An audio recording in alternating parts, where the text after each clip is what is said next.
జనసేన అధినేత పవన్ కళ్యాణ్ ఎన్నికల వ్యూహం ఏంటి? జనవరి నుండి పవన్ ఏం చేయబోతున్నారు? మొన్నటి వరకు ప్రజా సమస్యలపై ఫోకస్ పెట్టిన జనసేనాని ఇప్పుడు ఎలాంటి కార్యక్రమాలు చేపట్టబోతున్నారు? ఇందుకోసం ఎలాంటి ప్రణాళికలను సిద్ధం చేస్తున్నారు?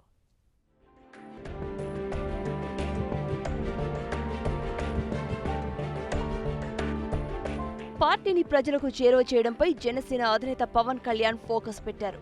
కుటుంబంతో క్రిస్మస్ వేడుకల్లో పాల్గొనేందుకు యూరోప్ వెళ్లిన ఆయన జనవరి 1 నుంచి అమరావతిలో ఉంటూ ఎన్నికలకు సిద్ధం కానున్నారు. రాబోయే 100 రోజులకు సంబంధించి పార్టీ కార్యక్రమాలపై ఓ ప్రణాళిక రూపొందించనున్నారు. పార్టీ నేతలకు అందుబాటులో ఉంటూ రాష్ట్ర వ్యాప్తంగా పర్యటనలు చేసేందుకు సిద్ధమవుతున్నారు. ఇప్పటివరకు ఉత్తరాంధ్ర, ఉభయ గోదావరి జిల్లాలు, అనంతపురంలో పర్యటించిన పవన్ మిగిలిన 7 జిల్లాల పర్యటనను త్వరగా పూర్తి చేయాలనే ఆలోచనతో ఉన్నారు. ఆయా జిల్లాల్లో కొన్ని ప్రధాన అంశాలను ఎంచుకుని జనసేన కవాతులు నిర్వహించనున్నారు. ఓ పక్క పోరాట యాత్రలు చేస్తూనే మరోపక్క పార్టీ నిర్మాణంపైన పవన్ ప్రత్యేక దృష్టి పెట్టారు. వచ్చే ఎన్నికల్లో బలమైన రాజకీయ పార్టీగా జనసేనను తీర్చిదిద్దాలనుకుంటున్న పవన్ అయితే కింగ్ లేదంటే కింగ్ మేకర్ అవ్వాలనే లక్ష్యంతో వ్యూహాలు రచిస్తున్నారు.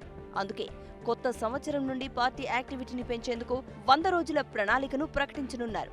ఎన్నికలు దగ్గర పడుతున్న నేపథ్యంలో పార్టీని, పార్టీ గుర్తుని ప్రజల్లోకి ఎలా తీసుకువెళ్లాలనే అంశాలతో పవన్ ప్రణాళికలు సిద్ధం చేసుకోనున్నారు. వీటితో పాటు పార్టీ సిద్ధాంతాలు, జనసేన మేనిఫెస్టోలోని అంశాలను ప్రజలకు వివరిస్తూ వారిని పార్టీ వైపు ఆకర్షితులయ్యే విధంగా ప్రణాళికలు రూపొందించనున్నట్లు ఆ పార్టీ నేతలు చెబుతున్నారు. జనసేన పార్టీ అధినేత పవన్ కళ్యాణ్ గారు నూతన సంవత్సరం జనవరి 1 నుంచి విజయవాడలోనే ఉండబోతున్నారు. మొత్తం హైదరాబాద్లో ఉన్నటువంటి సిబ్బంది, నాయకులందరూ కూడా విజయవాడ నుంచే పనిచేయడం మొదలు పెడతారు.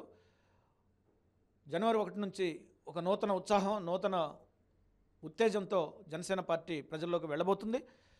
వారు ఒక 100 రోజుల ప్రణాళిక కూడా ప్రకటించబోతా ఉన్నారు.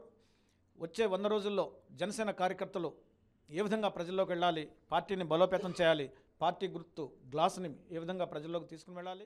మొత్తానికి ఎన్నికలు దగ్గర పడుతున్న నేపథ్యంలో పార్టీని ప్రజల్లోకి తీసుకెళ్లేందుకు పవన్ వేగం పెంచారు. ఇందుకోసం 100 రోజుల పక్కా ప్రణాళికతో ముందుకు వెళ్లబోతున్నారు పవన్. మరి పవన్ ప్రణాళికలు ఎలాంటి ఫలితాలిస్తాయో చూడాలి.